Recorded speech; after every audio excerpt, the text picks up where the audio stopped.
बिस्मिल्लाहिर्रहमानिर्रहीम।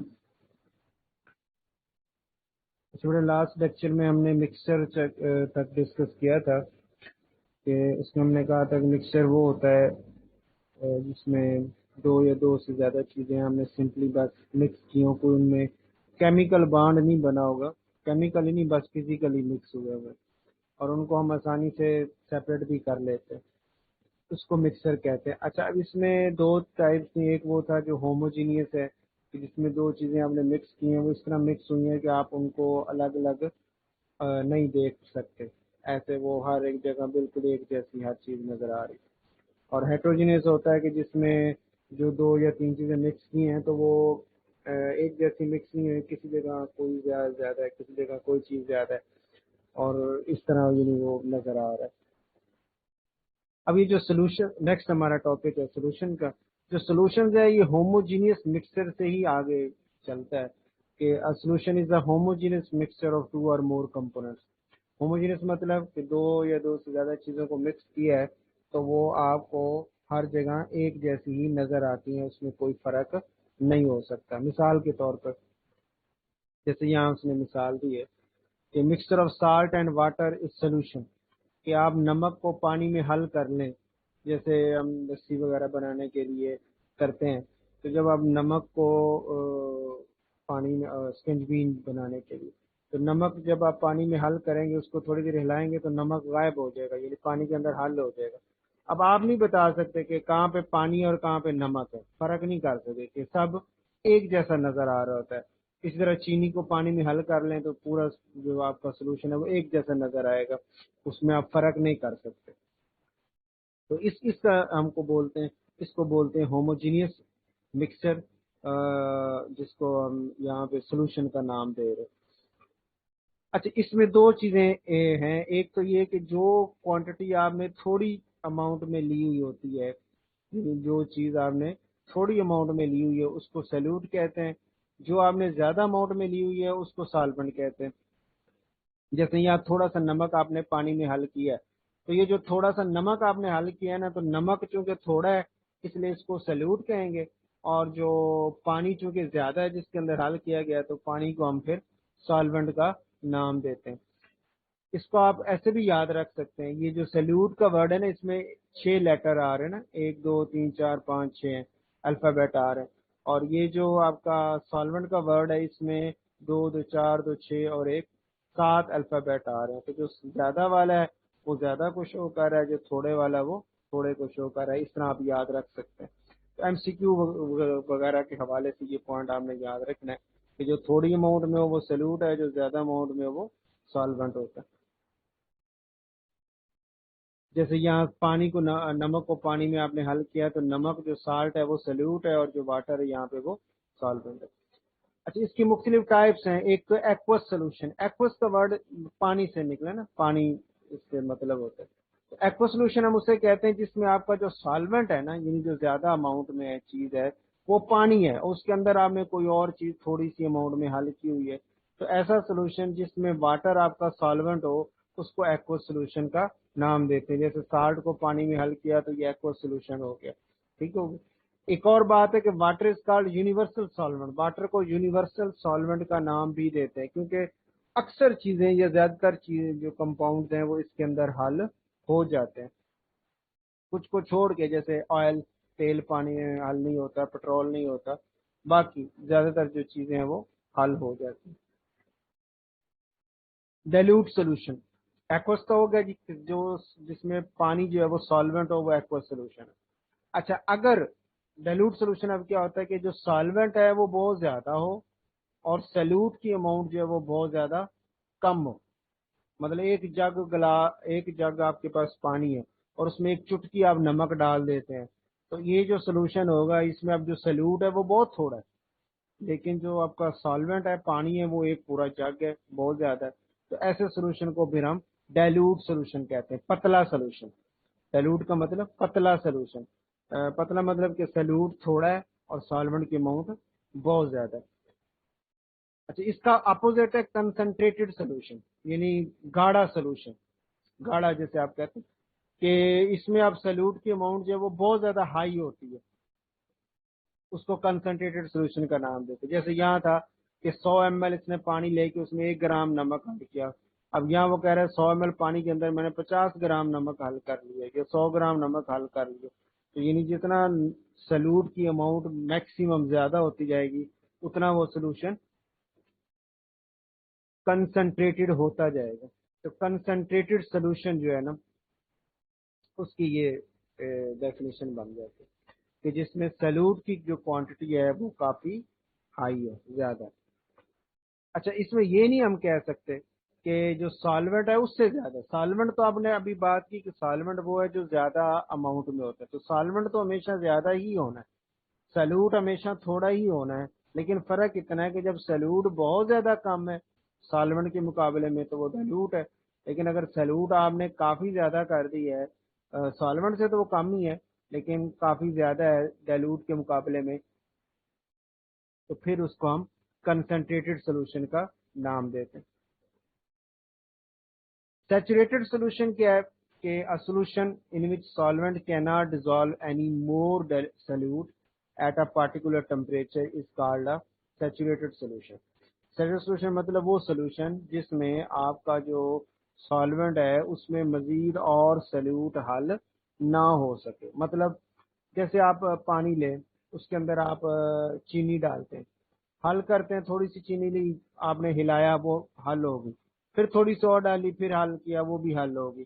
इस तरह करते जाएंगे, एक वक्त आएगा कि अब और चीनी पानी में हल नहीं होगी, जितना मर्जी आप उसको हिला लें, ठीक होगा। तो ऐसा जो सोल्यूशन जिसमें अब मजीद जो है वो सल्यूट हल नहीं हो पा रहा, उसको हम नाम देते हैं सैचुरेटेड सोल्यूशन। उर्दू में इसको कहते हैं शेर शुदा महलूल। सोल्यूशन का महलूल और सैचुरेट मतलब शेर शुदा महलूल मतलब कि अब उसमें और ज्यादा चीज ऐड नहीं की जा सकती, वो पुर हो चुका है और उसमें अब जो सॉल्वेंट जितना भी वहां पे है वो अब और ज्यादा सल्यूट को अपने अंदर हल नहीं कर सकता। और अनसेचुरेटेड सोल्यूशन हम कहते हैं गैर शेरशुदा महलूल। गैर शेरशुदा महलूल का मतलब ये कि सल्यूट की अमाउंट जो है वो बहुत कम है और आप अगर और सल्यूट उसमें ऐड करेंगे तो वो पानी सॉल्वेंट के अंदर हल हो जाएगा। तो यहाँ जैसे आपने कहा solution in which the solvent can not dissolve any more solute at a particular एक खास टेम्परेचर के ऊपर, उसको सैचुरेट का। इसी तरह solution in which solvent can dissolve more solute, कभी और उसमें हल हो सकता है सल्यूट किसी खास टेम्परेचर पे, उसको हम अनसैचुरेटेड सोल्यूशन का नाम देते हैं। तीसरा है super saturated solution.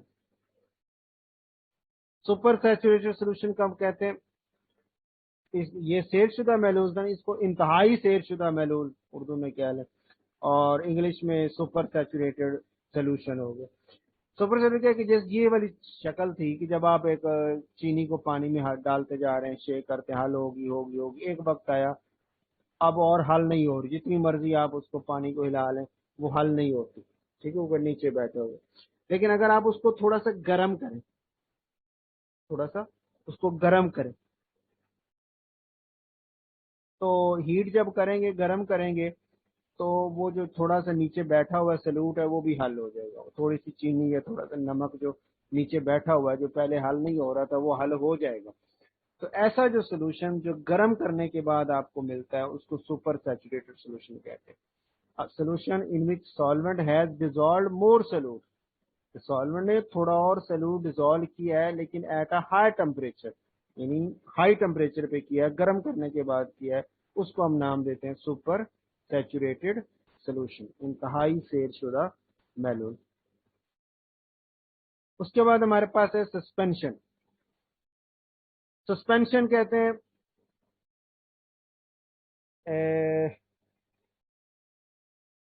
Urdu specific तो इसकी नहीं अभी मेरे जहन में, तो बार से डेफिनेशन से कर लेते हैं इसको। Suspension is the heterogeneous mixture of two or more components, कि दो या दो से ज्यादा कंपोनेंट्स का हेट्रोजीनियस मिक्सचर। पीछे हमने दो बातें की थी, एक होमोजीनियस मिक्सचर था, एक हेट्रोजीनियस था। होमोजीनियस की मिक्सचर की मिसाल सोल्यूशन थी, उसके आगे फिर मजीद हमने उसकी मुख्तलिफ शक्लें देखी। हेट्रोजीनियस मिक्सचर वो था कि जिसमें जो दो चीजें आपने मिक्स की हैं, दो से ज्यादा मिक्स किए हैं, वो आपस में यूनिफॉर्म अपीयरेंस नहीं देती, मतलब वो बिल्कुल यूनिफॉर्मली मिक्स अप नहीं होती, किसी जगह एक चीज पड़ी है किसी जगह नहीं पड़ी। जैसे मैं मिसाल दी थी कि जेली को आप पानी में डाल दें तो आप उसको हिलाएं, शेक करें, तो जेली पानी के अंदर हल तो नहीं होती, फैल जाती, छोटे छोटे टुकड़े होकर फैल जाएगी पूरे उस गिलास के अंदर, ये जग के अंदर। तो आप बता सकते हैं कि यहाँ पे जेली है, यहाँ पे जेली नहीं है, यानी हम उसमें फर्क कर सकते हैं। तो ऐसा जो मिक्सचर हुआ वो हेट्रोजीनियस मिक्सचर हो गया, और इसको हम सस्पेंशन का नाम भी देते हैं। सस्पेंशन, सस्पेंड होता है ना, लटकना, लटकता हुआ, तो जैसे कोई चीज लटक रही हो, नीचे बैठी हुई नहीं है, दरमियान में हवा में खला में लटकी हुई, उसको सस्पेंड कहते हैं। तो यहाँ से उसी से सस्पेंशन का वर्ड निकला कि वो जो छोटे छोटे टुकड़े हैं सल्यूट के, वो उस सॉल्वेंट के अंदर हल नहीं हुए हुए, बल्कि उसी के अंदर घूम फिर रहे हैं, लटके हुए हैं। ना तो नीचे बैठे हुए हैं कि बिल्कुल नीचे उसके पैंदे पे, बॉटम पे बैठ जाएं, वो भी नहीं है, बल्कि उसके अंदर घूम फिर रहे हैं, आगे पीछे मूव कर रहे हैं। इसको हम सस्पेंशन का नाम देते हैं। जैसे उसने कहा mixture of gel and water, कि जेली को पानी में आप मिक्स कर लें तो वो सस्पेंशन हो जाती है। In suspension particles of solute settle down on standing. कहता है अगर हम उसको, मतलब आप उसको शेक वगैरह करें तो इस तरह वो हिलना शुरू हो जाएंगे, लेकिन अगर आप उसको काफी दिनों तक पड़ा रहने दें, काफी देर तक पड़ा रहे, तो फिर वो जो पार्टिकल्स होते हैं वो आहिस्ता आहिस्ता आहिस्ता आहिस्ता ग्रेविटी की वजह से, ग्रेविटी मतलब जमीन की कशिश की वजह से, वो आहिस्ता आहिस्ता नीचे बैठते जाते हैं और बॉटम के ऊपर सेटल डाउन हो जाते हैं, नीचे बैठ जाते हैं। ठीक हो गया, तो उसको हम नाम देते हैं ये आपका सस्पेंशन की ये प्रॉपर्टी हो जाती है। ये भी शॉर्ट क्वेश्चन में हो सकता है, और इसकी ये प्रॉपर्टी वगैरह एमसीक्यू के वाले से आपने याद रखना। उसके बाद हमारे पास है मॉलिक्यूलर स्ट्रक्चर्स। ये जो डिफरेंट मॉलिक्यूल्स बनते हैं उनके जो स्ट्रक्चर्स वगैरह हैं वो कैसे कैसे होते हैं। अब मॉलिक्यूल के स्ट्रक्चर से पहले तो ये बात हम पीछे कर चुके हैं कि जो एटम है वो आपस में मिलके मॉलिक्यूल बनाते हैं। सेम एटम या डिफरेंट एटम जब केमिकली कंबाइन होते हैं तो मॉलिक्यूल बनता है, ये हम बात पीछे कर आए हैं। अब पहले तो हम ये देखते हैं ना एटम का स्ट्रक्चर क्या है, फिर एटम से मॉलिक्यूल की बात आ जाएगी। तो एटम क्या है कि atom is made up of a large number of particle. Atom में बहुत सारे पार्टिकल्स मौजूद होते हैं, तकरीबन 100 से ज्यादा पार्टिकल जो है ना छोटे छोटे, वो एक एटम के अंदर मौजूद होते हैं, जिनमें से तीन पार्टिकल जो ये जो इलेक्ट्रॉन, प्रोटॉन और न्यूट्रॉन जो है ये मेनली इंपॉर्टेंट है। ये मेन ज्यादा इंपॉर्टेंट है, इन्हीं के ऊपर एटम्स की फिजिकल प्रॉपर्टीज या एटम की जो केमिकल प्रॉपर्टीज हैं वो सारी इसी के ऊपर डिपेंड कर रही होती है, इन तीन पार्टिकल्स के ऊपर। अच्छा, अब ये एक एटम जो है उसके दो हिस्से, एक तो होता है सेंट्रल पार्ट, एक एटम का बिल्कुल सेंटर में एक गोल सी वजनी सी चीज मौजूद होती है जिसको न्यूक्लियस कहते हैं, और उसके ऊपर पॉजिटिव चार्ज होता है। इसको आप ऐसे समझ लें, पहले मैं इसकी शक्ल बना देता हूं तो फिर आप जो है ना इसको इधर से पढ़ लेंगे तो जरा समझ आ जाएगी।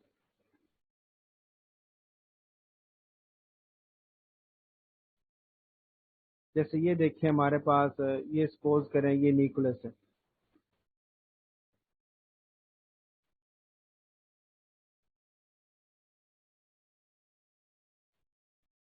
तो जरा शेडिंग में कर लेता हूँ ताकि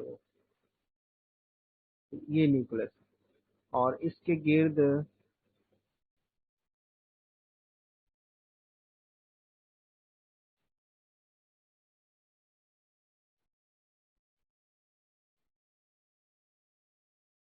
तो ये एटम की कुछ इस तरह की शक्ल होती है। इसको मैं जरा बड़ा कर देता हूँ। ठीक है, ये देख। अच्छा, अब आपने तीन पार्टिकल वहां पे गिने, एक इलेक्ट्रॉन, एक प्रोटॉन और एक न्यूट्रॉन, तीन पार्टिकल। जो आपका प्रोटॉन होता है, प्रोटॉन वो यहाँ न्यूक्लियस के अंदर है, जो आपका न्यूट्रॉन होता है वो भी न्यूक्लियस के अंदर। ठीक है, और जो आपके इलेक्ट्रॉन होते हैं वो यहाँ पे बाहर घूम रहे होते हैं। ये जो बाहर शक्ल है इसको हम नाम देते हैं, ये जो दायरे आपको नजर आ रहे हैं इसको कहते हैं शेल्स या ऑर्बिट्स। उर्दू में इसको कहते हैं मदार। मदार न्यूक्लियस के गिर्द जो है ना वो बने, इनके गिर्द इनमें मुख्य इलेक्ट्रॉन जितने भी हों एक एटम के पास वो सारे इन शेल्स के अंदर घूम फिर रहे होते हैं। और ये जो सेंटर वाला पार्ट आपका, ये वाला जो इसके अंदर प्रोटॉन मौजूद है और न्यूट्रॉन मौजूद होते हैं, इसको हम न्यूक्लियस कहते हैं। ठीक हो गया। और दूसरा उसने कहा कि इसके ऊपर पॉजिटिव चार्ज होता है। उसकी वजह क्या है, अभी हम पढ़ेंगे कि जो प्रोटॉन है ना, ये न्यूट्रॉन तो न्यूट्रल है ना, इसके ऊपर कोई चार्ज नहीं है, और ये प्रोटॉन इसके ऊपर पॉजिटिव चार्ज होता है, तो इसके पॉजिटिव चार्ज की वजह से फिर इस पूरे न्यूक्लियस के ऊपर भी पॉजिटिव चार्ज होता है।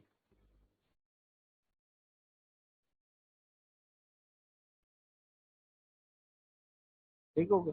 और ये जो इलेक्ट्रॉन आपके पास है, जो बाहर सर घूम रहे हैं ऑर्बिट के अंदर, तो ये नेगेटिवली चार्ज होता है, इसके ऊपर नेगेटिव चार्ज है।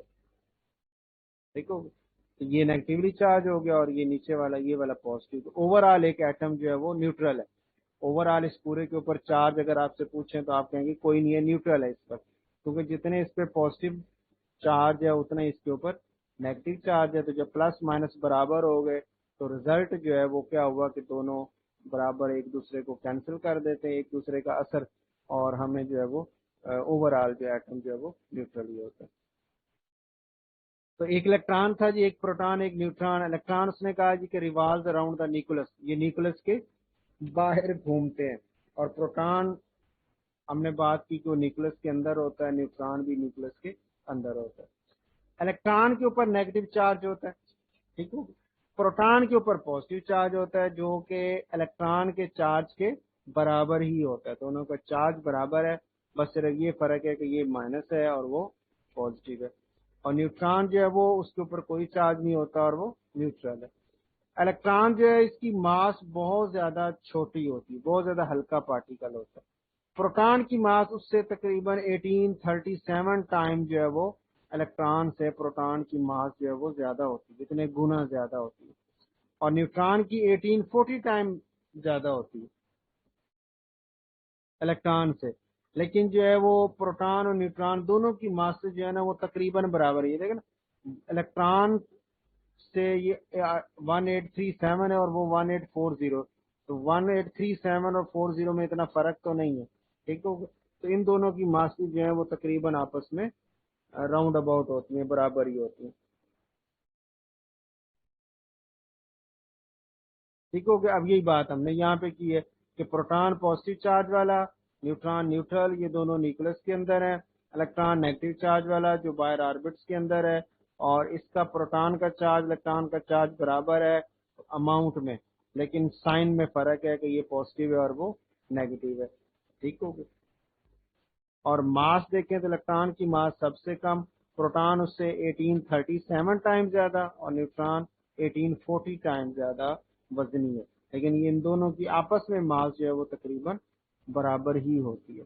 लेकिन अगर फिर भी कोई पूछे कि प्रोटॉन और न्यूट्रॉन में से वजनी कौन सा है, तो न्यूट्रॉन आपने बताना है कि वो थोड़ा ज्यादा वजनी है, प्रोटॉन जो है उसकी निस्बत से थोड़ा कम वजनी है, लेकिन दोनों की मास जो है वो राउंड अबाउट है, एक जैसी होती है।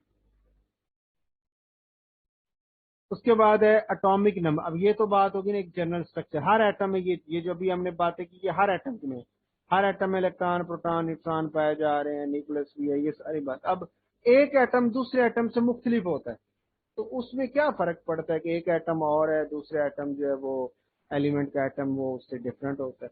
ठीक होगा। तो उसमें फर्क जो दो चीजें करती हैं वो ये है, एक एटॉमिक नंबर है, एक मास नंबर है। ये दो चीजें मुख्तलिफ एटमों को एक दूसरे से डिफ्रेंशिएट करती हैं, फर्क करती हैं। एटॉमिक नंबर क्या होता है कि number of protons present in the nucleus of an atom is called atomic number. एक एटम के न्यूक्लियस में जितने प्रोटॉन मौजूद हो, ये उसका एटॉमिक नंबर है। ये बात अभी हमने कर ली कि न्यूक्लियस के अंदर प्रोटॉन और न्यूट्रॉन दोनों मौजूद होते हैं, प्रोटॉन न्यूट्रॉन दोनों। तो प्रोटॉन जो है वो जितने तादाद प्रोटॉन की हो न्यूक्लियस के अंदर, वो उस एटम का क्या है, एटॉमिक नंबर है। और it is represented by Z, इसको जेड से शो करते हैं, कैपिटल जेड से। Each element has its own atomic number, her element का एटॉमिक नंबर अपना, किसी से मैच नहीं कर रहा होता। और इसी को देख के, इसी एटॉमिक नंबर को देख के हम मुख्तलिफ एटम जो होते हैं उनकी पहचान कर सकते हैं। एक दूसरे से डिफ्रेंशिएट, उनका फर्क करना हो एक दूसरे, तो वो हम कर सकते हैं एटॉमिक नंबर को देखिए। एक एटम है जिसका एटॉमिक नंबर 1 है, एक एटम जिसका एटॉमिक नंबर 8 है। अब 1 वाला और एटम है, और जिसका एटॉमिक नंबर 8 है वो और एटम है, यानी वो 8 वाला जो ऑक्सीजन का एटम बनता है, और ये जो एक एटॉमिक नंबर वाला है, ये हाइड्रोजन का एटम बनता है। ठीक हो। तो मिसाल के तौर पर hydrogen has 1 proton and its atomic number is 1। Hydrogen के पास एक ही प्रोटॉन होता है और इसका एटॉमिक नंबर जो है वो एक ही है। कार्बन के पास 6 प्रोटॉन है, इसलिए उसका एटॉमिक नंबर 6 है। ऑक्सीजन के पास 8 प्रोटॉन है, इसलिए उसका एटॉमिक नंबर 8। ठीक। जितना जितने नंबर ऑफ प्रोटॉन किसी एटम के पास होंगे वही उसका क्या है, एटॉमिक नंबर है। और ये हर एटम के पास डिफरेंट होते हैं, इसलिए हर एक एटम का एटॉमिक नंबर भी डिफरेंट ही होता है। दूसरी कैटेगरी थी मास नंबर की। नंबर ऑफ प्रोटॉन और neutron in the nucleus of an atom is called mass number. एक एटम का मास नंबर क्या है कि उस एटम के अंदर प्रोटॉन कितने, उस एटम के अंदर न्यूट्रॉन कितने। दोनों प्रोटॉन और न्यूट्रॉन को हम जमा कर लेंगे, उस एटम का मास नंबर निकल आएगा।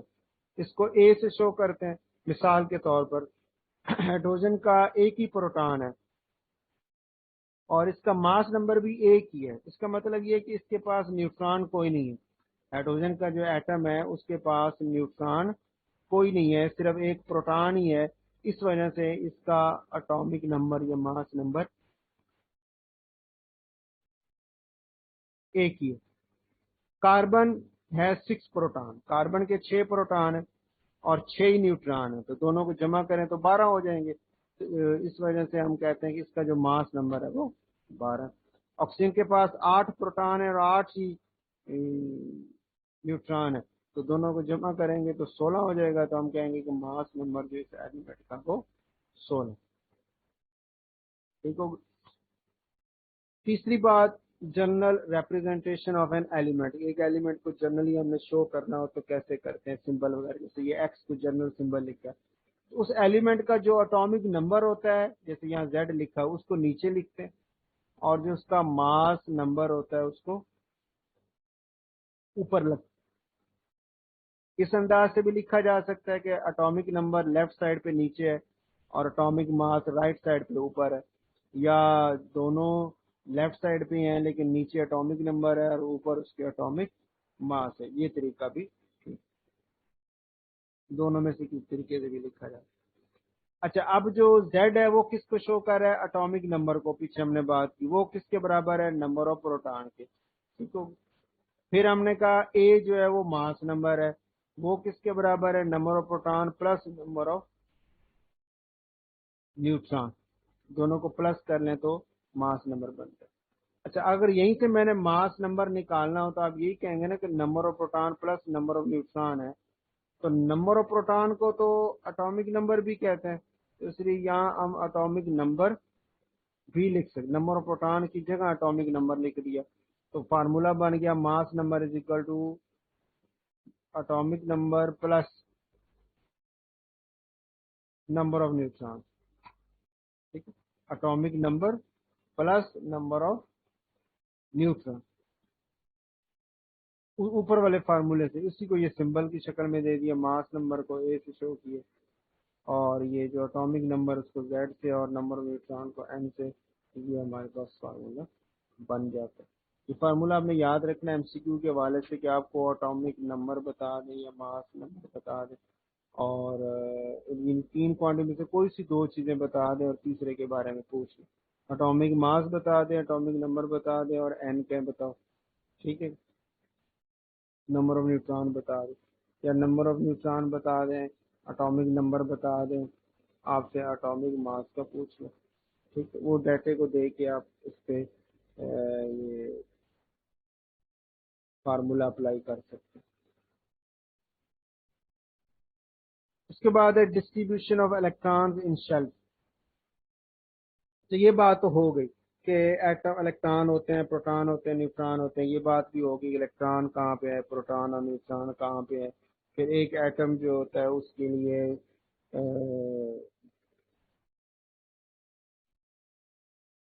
एटॉमिक जो मास नंबर आपका था, एटॉमिक नंबर और नंबर ऑफ न्यूट्रॉन दोनों का जमा करके जो निकल आता है।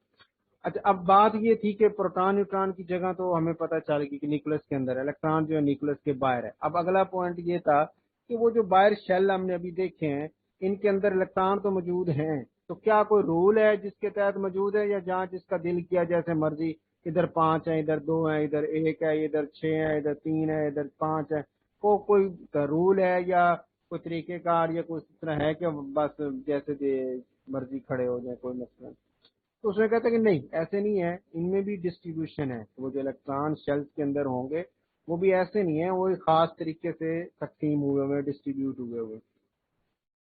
वो कैसे हैं? अब पहले तो ये है कि electron revolve around the nucleus in specific path, कि इलेक्ट्रॉन जो है वो न्यूक्लियस के गिर्द खास रस्तों पे जो है वो मूव करते हैं, घूमते हैं। उनको हम शेल्स या ऑर्बिट्स या एनर्जी लेवल्स भी कहते हैं। These shells are labelled as, इन शेल्स को 1 2 3 4 5 6 7 8 7 एक्सेट्रा ये नंबरिंग से भी शो कर सकते हैं, इनको KLM अल्फाबेटिकल भी शो कर सकते हैं।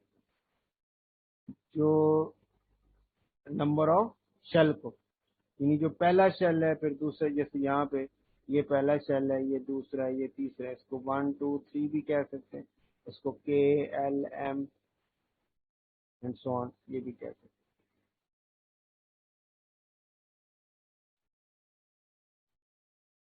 ठीक होगा। Number of maximum electron in a shell, एक शेल में मैक्सिमम इलेक्ट्रॉन कितने आ सकते हैं। चलो ये बात भी क्लियर होगी कि इलेक्ट्रॉन होते कहाँ पे हैं, उनको कहते क्या हैं, उनकी तादाद या नंबर कैसे किया जाता है, ये सब क्लियर होगी। अब अगली बात आई कि वो उनकी तादाद वहां पे कितनी कितनी होगी। उसमें ये फार्मूला लिखा हुआ है कि maximum electron in a shell is equal to 2n के, कि किसी भी शेल में आपने मैक्सिमम नंबर ऑफ इलेक्ट्रॉन का पता चलाना हो तो ये वाला फार्मूला आप लगा सकते हैं, 2n² वाला।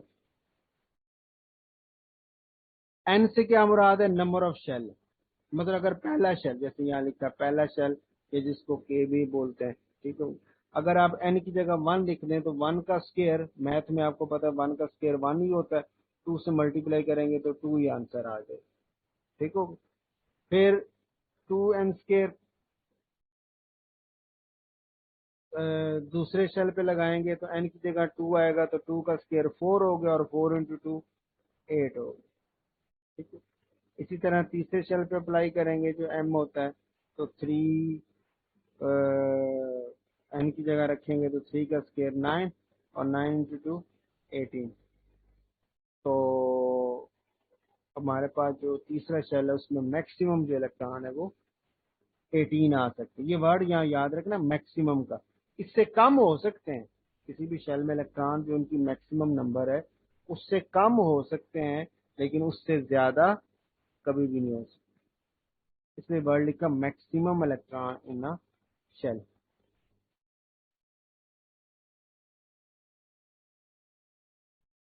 ठीक हो गई। अच्छा, यहाँ तक तो बात आ गई, हमने atom, structure of an atom उसको डिस्कस कर लिया, उसका एटॉमिक नंबर, मास नंबर की बात भी हो गई, और उसकी जनरल रिप्रेजेंटेशन की बात भी होगी, फिर उसके इलेक्ट्रॉन्स और प्रोटॉन्स का है, न्यूट्रॉन का है, और कैसे डिस्ट्रीब्यूट है, ये बात भी होगी। अब अगला पॉइंट था कि ये जब एटम्स आपस में मिल के मालिक्यूल बनाते हैं, केमिकली कंबाइन होते हैं, जुड़ते हैं, जुड़ के मालिक्यूल बनाते हैं। ठीक हो गया। अब उस मालिक्यूल बनाने के लिए क्या वजह है, या ये एटम आपस में जुड़े क्यों है। जैसे पीछे भी हमने 1 2 दफा बात की है कि जो नोबल गैसेज हैं पीरियोडिक टेबल में आपके आखिरी ग्रुप के अंदर, नोबल गैसेज है, तो वो किसी के साथ कंबाइन नहीं होती, किसी के साथ कोई बाड नहीं बनाते, लेकिन उससे पिछले जितने भी एटम्स वगैरह हैं, बाकी सारे पीरियोडिक टेबल के एटम, वो अकेले नहीं पाए जा सकते, वो किसी न किसी के साथ बाड बना के पाए जाते हैं। अपने साथ जैसे के साथ या किसी दूसरे के साथ एक मॉलिक्यूल बना के, ठीक हो गई। तो अब यहाँ पे फिर ये बात आती है, अब यहाँ पे हम क्लियर करेंगे कि वो एटम जो आपस में जुड़े हैं, बांड बनाया है, उन्होंने मॉलिक्यूल बनाया या कंपाउंड बनाया है, तो ये अब एटम आपस में जुड़ क्यों रहे हैं, कौन सी चीज उनको मजबूर कर रही है, या कैसे वो मजबूर होके तो आपस में बांड बना लेते हैं और बांड बना के मॉलिक्यूल या कंपाउंड बना देते हैं। या वो कह रहे हैं कि it is the capacity of an atom to combine with other atom, के दूसरे एटमों के साथ कंबाइन होने की जो प्रॉपर्टी है, कैपेसिटी ऑफ एन एटम, एक एटम की दूसरे एटमों के साथ जुड़ने की जो सलाहियत है, यानी उनके साथ बांड बना के मॉलिक्यूल बनाने की जो सलाहियत है, इसको वैलेंसी कहते हैं। ठीक हो। The number of electron that an atom wants to lose, gain or share is called valency. जितने एक एटम के पास इलेक्ट्रॉन है जो वो गेन करना चाहे, वो लूज करना चाहे या शेयर करता है, उसको हम उसकी वैलेंसी बोलते हैं। Number of electron that an atom wants to lose, lose करना चाहता है, गेन करना चाहता है या शेयर करता है, उसको हम वैलेंसी बोलते हैं। अच्छा, अब अगला सवाल ये आता है कि ये भी ठीक समझ आ गई कि जब एटम जुड़ के मॉलिक्यूल बनाते हैं तो उन एटमों ने आपस में जो कंबाइनिंग पावर है, जिस चीज में उनको कंबाइन करना है, ठीक हो गया, वो क्या है, वैलेंसी है, जो उनको मजबूर करती कि जोड़े। अच्छा, वैलेंसी फिर हमने कहा जी को वो क्या होती है, तो हमने कहा जी कि कितने इलेक्ट्रॉन बैलेंस शेल से उन्होंने, एटम ने लूज किए हैं या गेन किए हैं या शेयर की, लूज किए, गेन किए या शेयर किए, उसको हम वैलेंसी बोलते हैं। अब इसकी उसने मिसालें दी, जैसे सोडियम है, ये एक इलेक्ट्रॉन लूज करता है और इसकी वैलेंसी 1 है। फ्लोरीन एक इलेक्ट्रॉन गेन करता है, उसकी वैलेंसी भी 1 है। हाइड्रोजन एक इलेक्ट्रॉन शेयर करता है और इसकी वैलेंसी भी 1 है। वैलेंसी तीनों की सेम आ रही, 1 1 ही आ रही, लेकिन एक गेन कर रहा है, दूसरा लूज कर रहा है, तीसरा शेयर कर रहा है। अच्छा, अगर आप ये पूछें कि सर हमें कैसे पता कि किसने लूज करना है, किसने गेन करना है, किसने शेयर करना है, उसमें फिर हम कहते हैं कि जो होती है ना मेटल्स, जो क्या होती है, मेटल्स, वो आपके पीरियोडिक टेबल के हैं, शुरू शुरू में पड़ी हैं, ठीक हो गए। अच्छा, अब तो उससे इस चीज से पहले हर एटम ये जो अपनी वैलेंसी शो कर रहा है, ये कंबाइन कर रहा है ना, हो रहा है किसी के साथ, वो असल में करना क्या चाह रहा है, अपने आप को स्टेबल करना चाह रहा है, अपने आप को स्टेबल करना चाह रहा है ताकि मैं इस दुनिया में रह सकूं। अच्छा, वो स्टेबल कब होते हैं, जब उनका जो सबसे बाहर वाला शेल है ना वो मुकम्मल हो जाए। किसी भी एटम का जो पहला बाहर वाला शेल है या दूसरा या तीसरा, जो भी बाहर वाला शेल है वो मुकम्मल हो जाए। मुकम्मल कैसे होगा, जब उसमें 8 इलेक्ट्रॉन होंगे। पहला शेल मुकम्मल तब होता है जब इसमें 2 होते हैं पहले वाले में, ठीक हो। बाकी जितने भी हैं उन सारों में आपके जब 8 इलेक्ट्रॉन हो जाएंगे तो हम कहेंगे कि ये शेल जो है वो मुकम्मल हो गए, ठीक हो, ये एटम स्टेबल हो गए। अब यहाँ पे ये पॉइंट था कि फिर ये जो आपका इलेक्ट्रॉन है उसको मिलता कैसे, और मतलब उसका वैलेंस शेल जो उसने मुकम्मल करना है तो वो उसको वो कैसे करता है, उसके फिर ये 3 तरीके थे। या तो वो एक इलेक्ट्रॉन जो है वो लूज कर दे, या वो गेन कर ले, या फिर वो शेयर कर ले। अब इसकी मिसाल जैसे उसने सोडियम की दी है, सोडियम का एटॉमिक नंबर जो है वो 11, ठीक है, उसके पास 11 प्रोटॉन है और 11 ही इलेक्ट्रॉन है, ठीक है। न्यूट्रॉन उसके पास जो है वो 12 होते हैं क्योंकि उसकी मास 23 होती है, ठीक हो। तो अच्छा, अब उसमें प्रोटॉन 11 है तो उसके पास इलेक्ट्रॉन भी कितने, 11 ये हमने आपको बताया पीछे कि जितना पॉजिटिव चार्ज होता है उतना ही नेगेटिव होता है, तो प्रोटॉन जितने हैं उतने ही उसके पास इलेक्ट्रॉन भी, इलेक्ट्रॉन 11 हो गए। अच्छा, अब 11 इलेक्ट्रॉन को देखिए आप जरा। अभी आपने कहा कि पहले शेल में, यहाँ लिखा था कि पहले शेल में जी मैक्सिमम 2 इलेक्ट्रॉन आ सकते हैं, 2 से ज्यादा नहीं हो सकते। तो ये पहला शेल मैंने मुकम्मल किया, इसमें ये 2 इलेक्ट्रॉन आ गए। ठीक है। जो दूसरा शेल है उसमें आपने वहां लिखा हुआ है कि 8 इलेक्ट्रॉन आ सकते हैं मैक्सिमम, ये 8, और तीसरे में मैक्सिमम 18 है। लेकिन अगर तीसरे में 8 हो जाए तो हम उसे मुकम्मल तसव्वुर करते हैं। ठीक होगा। यानी आगे आपको बताया पहले शेल में 2 हो जाए तो वो मुकम्मल है, उसके आगे दूसरा चौथा पर जितने भी हैं उन सारों में 8 हो जाए तो हम उसको मुकम्मल तसव्वुर करते हैं। तो ये अब दूसरा शेल है, दूसरे में ये हम 8 कर देते हैं। ठीक है।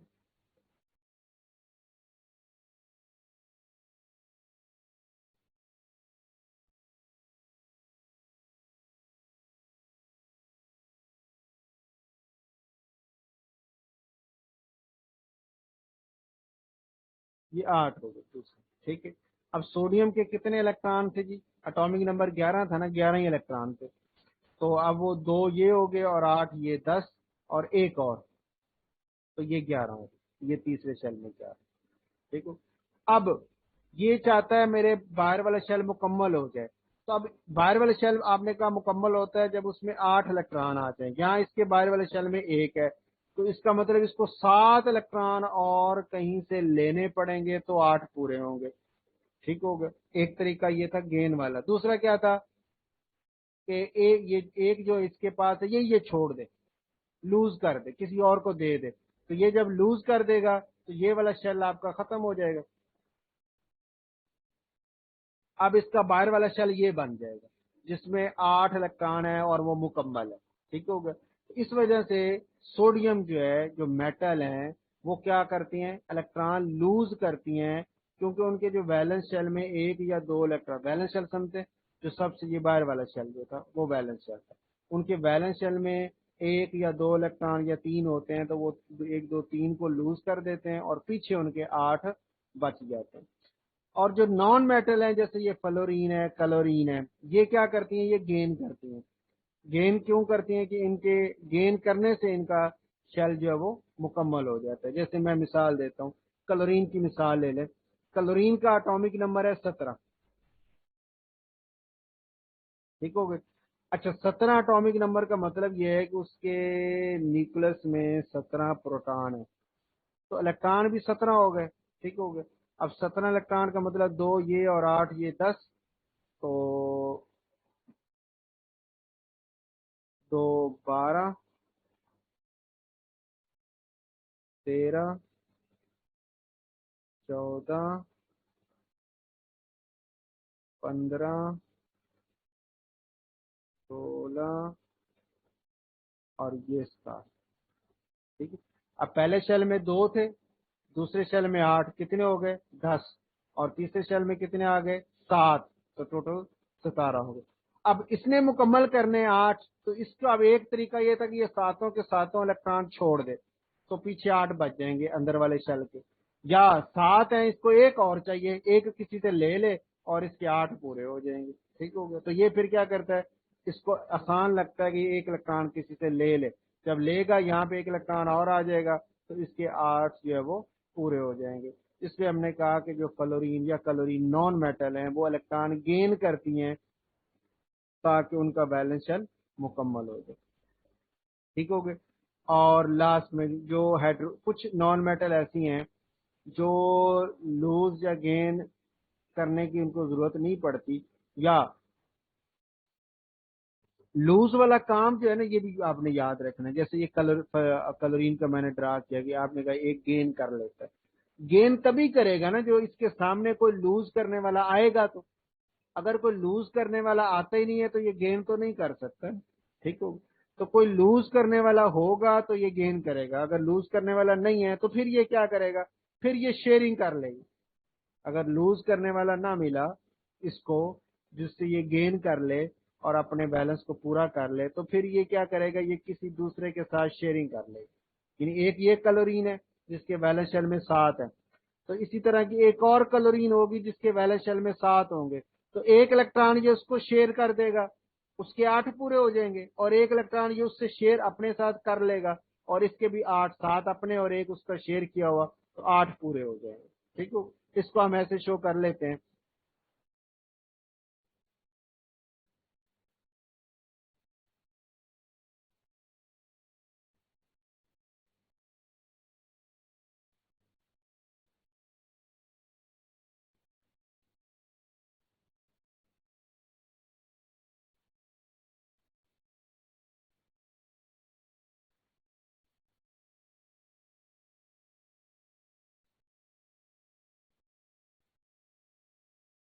अब ये देखें ना, मैंने इसको शेयरिंग की शक्ल दी है। ये देख, एक कलरीन ये थी जिसका ये शेल जा रहा है, ठीक हो गया। और इसमें ये मैं ना इसको कलर चेंज करता कि आपको आइडिया हो कि ये शेयरिंग कौन सी हो रही। ये दो इलेक्ट्रॉन ये शेयर हो रहे हैं। इस क्लोरीन ने अपना एक इलेक्ट्रॉन दिया, इस क्लोरीन ने भी अपना एक इलेक्ट्रॉन, ये दोनों इलेक्ट्रॉन आप आपस में शेयर हो रही है। ये दोनों इलेक्ट्रॉन इसका भी हिस्सा बन गए हैं, उसके 8 पूरे कर दिए। और यही दोनों इलेक्ट्रॉन इस वाले नीचे वाली क्लोरीन का भी हिस्सा बन गया, उसका भी वैलेंस शेल में 8 पूरे कर दिए। तो इन्होंने शेयरिंग कर ली, ठीक हो, इसको शेयरिंग बोलते हैं। तो जितनी शेयर करेंगे वही उसकी वैलेंसी बन जाती है, ठीक हो गई।